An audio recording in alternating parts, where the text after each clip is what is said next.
At 3:47 in the morning, Daniel's television turned itself on. It was unplugged. He'd checked twice. The game was running anyway, and the doll on the screen, the one that always floated face down, was looking directly at him.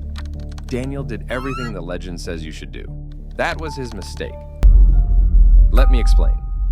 In 1997, Sega released a cheerful little racing game called Sonic R Bright Tracks, Sunny Beaches, and a soundtrack so relentlessly happy it became famous on its own. A song called Can You Feel the Sunshine? Remember that song? It comes back. The game let you unlock secret racers, metal robots, hidden heroes. All of them made sense. Except one. A doll. A limp, button-eyed puppet of the Fox character Tails, hanging in the air like something invisible was holding its wire. It didn't run. It floated. It didn't smile. It stared. And above its head, a red gem pulsed, like a heartbeat that didn't belong to it. But here's what bothered players most. Nobody at Sega has ever explained who designed it, or why it's in a children's game at all.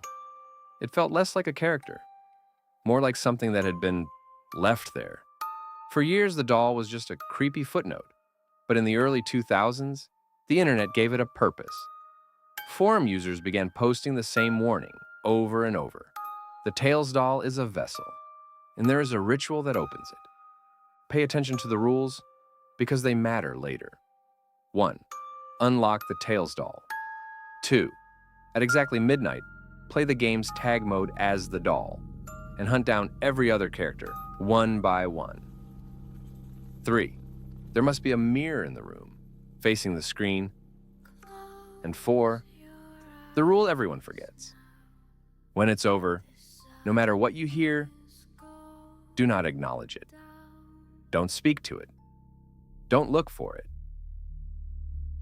Acknowledgement is an invitation. Those who broke that last rule described the same sequence. First, the song, slowed down, warped, the cheerful chorus stretching into something that sounds less like music and more like a voice. They called the final stage being tagged, because that's how the doll hunts in the game. It touches you. And the legend says, once it touches you, it follows you out. Which brings us to Daniel.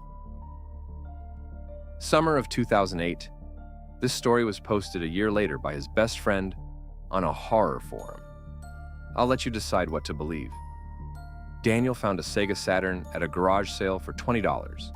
The seller, an older woman, threw in a box of games for free. But when he reached for Sonic R, she held his wrist, just for a second. All she said was, "Keep the sound down at night." So Daniel did what any 15-year-old who lived on Creepypasta forums would do. He decided to film the ritual and debunk the most famous curse on the internet. He wanted to be the guy who proved it was fake. He announced it on the forum, set a date. The replies told him not to. He pinned the thread. It took him 11 days to unlock the doll. On the 12th night, a Friday, he set it up exactly by the rules. Midnight, tag mode. The closet mirror angled at the screen. He caught the first racer in 2 minutes. The second took longer. And during the last one, Daniel noticed the thing he'd later swear was true. The music was wrong. Half speed. The voices in the chorus, dragging. He tagged the final character at 12:09 a.m., and nothing happened. No glow, no voice, nothing. Daniel laughed at the camera, said debunked, and went to bed. But 3 nights later, Daniel woke up at 3 a.m. to, "Can you feel the sunshine?" playing somewhere in the house? Faint, slowed down. The console was unplugged. He checked. The song was coming from the closet, behind the mirror.